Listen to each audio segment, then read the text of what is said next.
چلو یہ ایک مسئلہ اور بھی آ گیا، اور یہ آج کل بھی بڑا عام ہے اور لوگ بڑے ڈرتے ہیں، نظر بد کا۔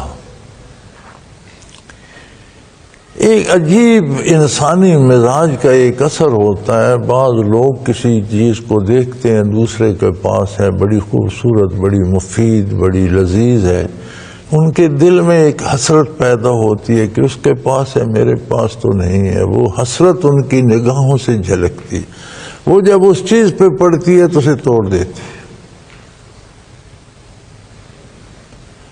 اور یہ فطری طور پر بعض لوگوں میں بہت مضبوط جذبہ ہوتا ہے۔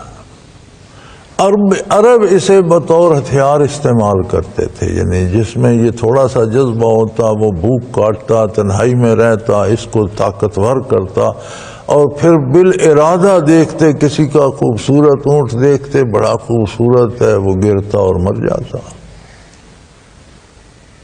تو انہوں نے ایک فن بنا لیا تھا، اور وہ لوگ مشہور تھے کہ اس کی نظر جو ہے تو حضور اکرم صلی اللہ علیہ وسلم کی ایذاء کے لیے انہوں نے وہ نظر والے لوگ بھی چنے، اور انہیں کہا کہ تم چلے کاٹو تنہائی میں، خوب پریکٹس کر کے پھر حضور کو دیکھو، اور اس طرح سے انہیں ایذاء پہنچے اور یہ دنیا سے رخصت ہو جائیں۔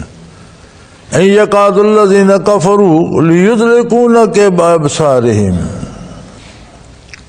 یہ چاہتے ہیں کہ آپ کو اپنی نظر بد لگا کر گرا دیں، تباہ کر دیں، بیمار کر دیں، دنیا سے رخصت کر دیں۔ لما سمعوا الذکر ویقولون انہ لمجنون، اور جب یہ قرآن سنتے ہیں، ذکر الہی سنتے ہیں تو کہتے ہیں یہ ایسی باتیں ہیں کہ لگتا ہے کوئی پاگل ہی کر رہا ہے۔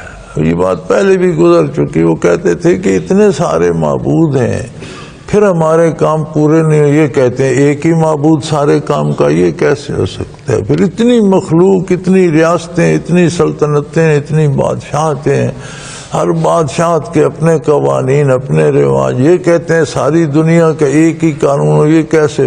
یہ تو دیوانہ پن ہے، یہ پاگلوں والی باتیں ہیں۔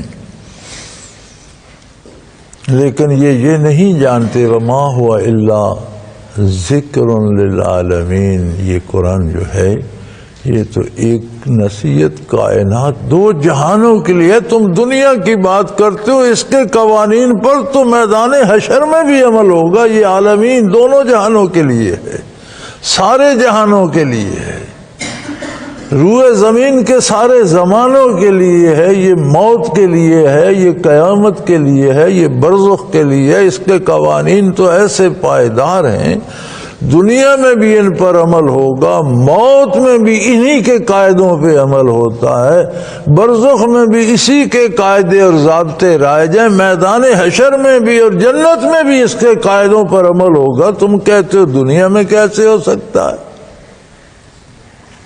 اور پھر لوگوں نے دیکھا، زمانے گواہ ہیں، تاریخ گواہ ہے، روئے زمین پر آج تک اس پر عمل ہو رہا ہے، قیامت تک ہوتا رہے گا۔ جب قرآن سے عمل اٹھ جائے گا قیامت قائم ہو جائے گی۔ موت اسی کے ضابطوں کے مطابق آتی ہے، مرنے والے کے ساتھ وہی سلوک ہوتا ہے جو قرآن نے بیان کیا ہے۔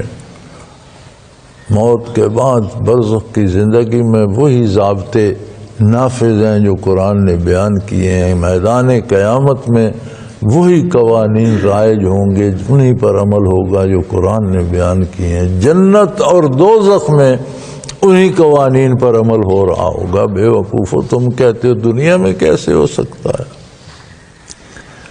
تو یہ آیہ کریمہ نظر بد کا علاج بھی ہے۔ اول آخر درود شریف پڑھ کے تاک مرتبہ یہ آیہ کریمہ یکاد الذین کفروا لیزلقونک بابصارہم لما سمعوا الذکر ویقولون انہ لمجنون وما هو الا ذکر للعالمین، 3 دفعہ، 5 دفعہ، 7 دفعہ، 11 دفعہ درود شریف پڑھیں، تاک مرتبہ یہ آیہ کریمہ پڑھیں، آخر میں پھر درود شریف پڑھیں، جس سے نظر بد کا اندیشہ و پھونک ماریں، انشاءاللہ نظر بد ختم ہو جاتی ہے۔ وآخر دعوانا ان الحمد للہ رب العالمین۔